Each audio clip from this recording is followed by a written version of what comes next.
Dusubiye kubaramutsa no kubaha ikaze banywanyi mudahwema gukurikira imbonesha kure hejuru TV n'umwanya w'ayandi makuru agezweho muri uyu mugoroba wo kuwa kane kw'itariki 9 Rusama 2024. Turaramutsa mudukurikiye muri mu bice bitandukanye mu gisagara ca Bujumbura, bari mu gisagara ca Gitega, aho ni kumigwa mikuru yompi uko hari ibiri y'u Burundi.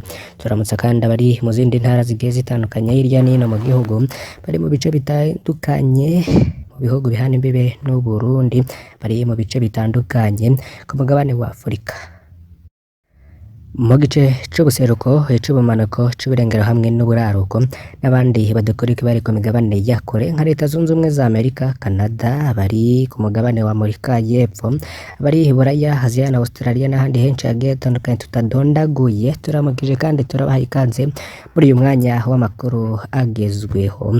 Reka dutangure aya makuru tutari twagera ku ngingo nkuru yituzanye, tubibutse aka kantu. Kuri Noheli ya 2020 yari Noheli ya mbere ku ntwaro ya Perezida Evariste Ndayishimiye. Abantu baravuga bati yasanze Nkurunziza yarishe igihugu, amajambo yari meza, Barundi bakibwira ko ari ikibazo c'umwanya gusa hanyuma bakabona ibihe vyiza mu Burundi. Muri 2022 yari Noheli ya kabiri ya Perezida Evariste Ndayishimiye, yaratangaje ko yabuze abamufasha, bibwira ko yonanewe na Alain Guillaume Bunyoni. Bose rero bibaza ingene yazikura ko wamubujije gukora, maze bikaba vyiza. Muri 2022 yari Noheli ya gatatu ya Evariste Ndayishimiye. Ico gihe yarahejeje kwikura ko Alain Guillaume Bunyoni, akaba yarabwiye Abarundi ko vyose avyifatiye mu minwe. Hari rero bagarukanye icizere gikeye. Muri 2023 yari Noheli ya kane kuri Perezida Evariste Ndayishimiye n'ubutegetsi bwiwe. Umwiheburo ku Barundi waragarutse, nta citwazo cari kikiriko, ivyahuha vyarahuzwe, nta n'icizere ko impunzi zizotahuka, nta cizere ko ubutungane buzohinduka, nta cizere ko isukari n'igitoro bizogaruka. Igitoro rero, isukari, amakara, ubukere buriyongera, abakuru bakavuga ngo bati ngo turafise, wewe akavuga ngo turasevi. None mu vy'ukuri ninde yatumye igitoro kibura mu Burundi? Ninde yatumye isukari ibura mu Burundi? Ninde yatumye ubukene bugera kure Abarundi? Ese yaba ari Perezida Evariste Ndayishimiye? Yoba ari General Alain Guillaume Bunyoni? Yoba ari abo bafashikanije mu kurongora igihugu? Ivyo vyose ni ikibazo ku bantu benshi bagiye batandukanye. Muri Nyakanga 2022 Perezida Ndayishimiye yemeje ko akarwi kakorana n'umushikiranganje wa mbere General Alain Guillaume Bunyoni ariko katembeje igihugu mu kunyegeza amafaranga y'amarundi be n'amafaranga mvamakungu. Perezida Ndayishimiye yemeje kandi ko amashirahamwe akorana na Bunyoni ariyo yatumye igitoro kibura mu Burundi. Ico gihe Perezida Ndayishimiye yavuze ko yifatiye mu ntoki igitoro kandi ko kidasubira kubura. Perezida Ndayishimiye yashinze ishirahamwe Regideso kurangura ibitoro. Regideso ikorana n'amashirahamwe Prestige rivuga ko ryegukira Angelina Ndayishimiye.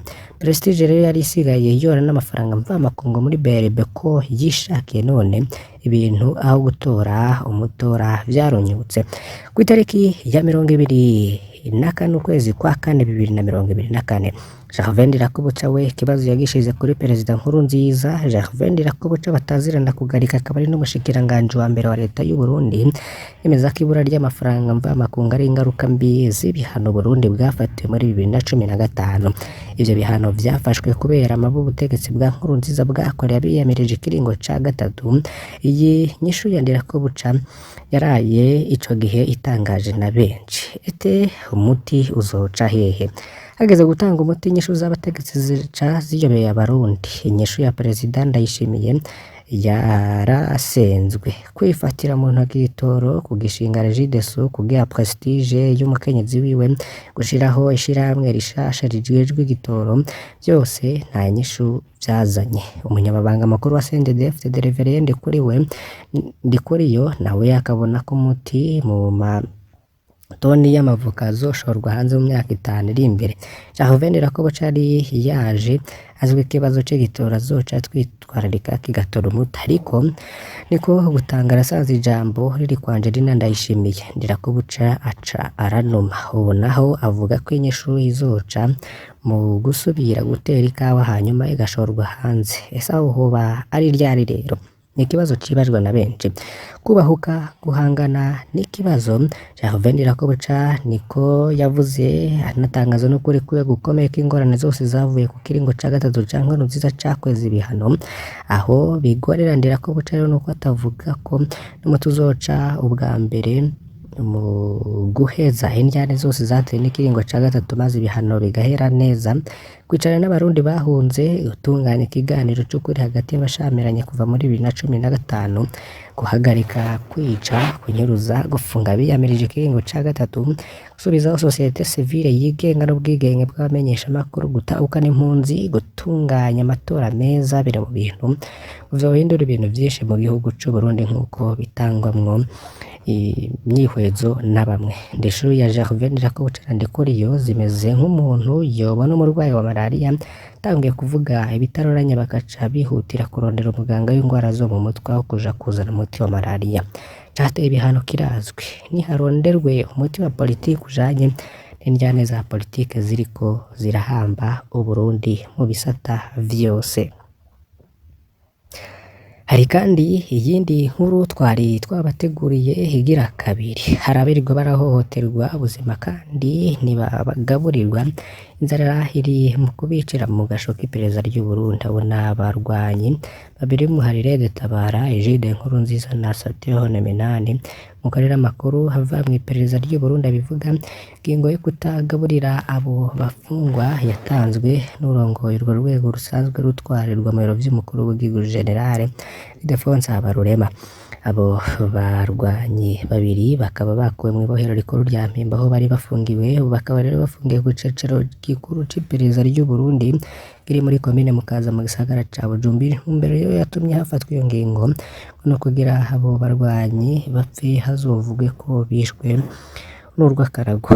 Ni mu gihe rero kubagandagura hakoreshejwe ubundi buryo nk'uko vyirirwa biraba ku bandi banyagihugu bisa n'ibigoye kuko zose zikaba barwanyi co kimwe n'abandi, aho bose bagera kuri 17 bashikirijwe na leta y'u Burundi n'igihugu kibanyi c'u Rwanda izuba riva. Naho leta y'u Burundi ishaka gukandagura abo barwanyi koresheje inzara, baranira agateka kazina muntu bavuga ko ibizoshikira abarwanyi ari leta nyene izobibazwa na cane basanzwe bafata ingingo bene izo ngo kuko barazwi. Bagasaba leta y'u Burundi kubahiriza agateka k'abanyororo naho bo bagirizwa ivyaha vy'agacamutwe, kugaburira abanyororo n'abafungwa ngo kiza ubwa mbere mu burenganzira leta idashobora kubambura. Tubibutse ko abarwanyi babiri bakuwe mu ibohero rikuru rya Mpimba Bujumbura mu gatondo ko kwa 29 Ruhuhuma 2024 baca bajanwa mu biro bikuru vy'iperereza.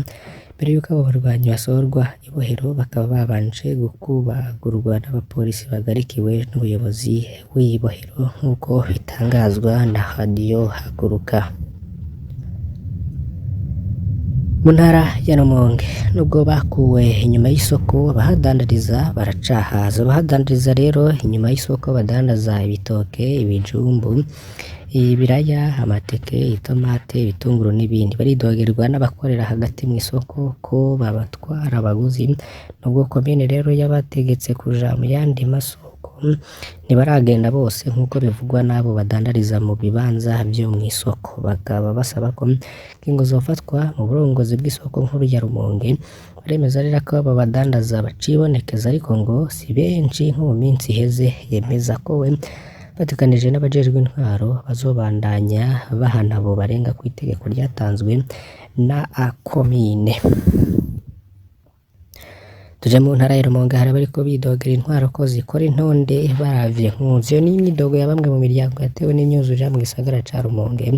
Ni mu gihe imiryango irenga 300 yatewe n'amazi y'ikiyaga Tanganyika iri mu makaritiye ane bariko baronswa imfashanyo ku muhingamo kuri uyu wa gatatu. Iyo mfashanyo ikaba yari igizwe n'itoni imwe n'inusu vy'umuceri, itoni imwe n'inusu y'ibiharage hamwe n'itoni 3 z'intete z'ibigori. Umuryango umwe wese ukaba waronse ibiro bitandukanye 5 vy'ibiharage n'umuceri hamwe n'ibiro 10 by'intete z'ibigori. Imfashanyo ikaba yatanzwe na Fondation Stam. Iryo shiramwe rero rikaba yatanze kandi imfashanyo ku bataye izabo kubera isituka ry'umusozi wo ku mutumba wa Gabaniro zone Gitaza muri komine Muhuta. Imwe rero mu miryango ikemeza ko mu gukora intonde zaba zoronka imfashanyo zakozwe ku Kimenyane na Kankunzi, bagasaba rero ko vyo virirwa hasi bigatuzwa hatari hagwa ibara nk'uko rero bobo ubwabo babitangaza. Reka rero tujye no mu yandi makuru avuga mu bindi bimenyesha makuru bigiye bitandukanye. Reka rero amakuru twabatunganirije havugwa mu bimenyesha makuru, duhere mu kinyamakuru BNP Media kivuga ko abantu bashika 148 bari bo bamaze gufatwa n'ikiza cakora muri zone Buyenzi. Yaruro biraraje inciko umuryango utabara imbabare Croix Rouge mu gisagara ca Bujumbura. Byatumye umuryango ibikorwa usanzwe uriko urakora vyo gushiraho imirwi y'abantu 13 bajejwe gukinga ibiza n'isibe muri quartier imwe mu gisagara ca Bujumbura uca bibandaniriza kuri uyu wa gatatu muri zone Buyenzi, nkuko bimenyeshwa n'umwigisha Elias Sentamba arongoye uwo muryango mu gisagara ca Bujumbura. Ngo abantu 13 bashizweho bazoca batangura gufasha mu gahangana n'ico kiza cabaye ndanze mu Buyenzi, ngo bazokarizwa n'ubumenyi mu gihe byoshika bagasanga ari ivyo batazi neza. Mbere mu ntumbero yo gutangura ibikorwa nyezina bahurikiye muri uwo murwi n'abakorerabushake ba Croix Rouge muri komine Mukaza baciye batangura igikorwa co gukora isuku mu gusigura umuferege uri kwibarabara Avenue de la Santé riva kuri zone Buyenzi rimanuka ku Ruvumera.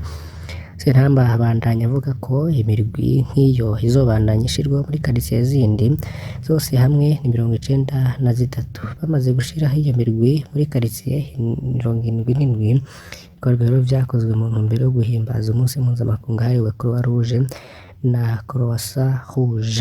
Ucivugo turangwe n'ubuntu mu vyumviro, mu mvugo no mu ngiro. Banywanyi bacu tubakengurukire cyane ko twabanye muri aya makuru, mbasabe kugira ngo ntimuze gucikwa n'ayandi tuza kubageza ko. Fyonda kuri subscribe canke sabone niba utari wafyondako, wibuke no kubisangiza bagenzi bawe kugira budacikwa n'amakuru agezweho irya nino tugenda tubategura kandi tukabagezaho uko mukurikiye iyi mboneshakure ya Hejuru TV. Imana ibahezagire, turaza gusubira.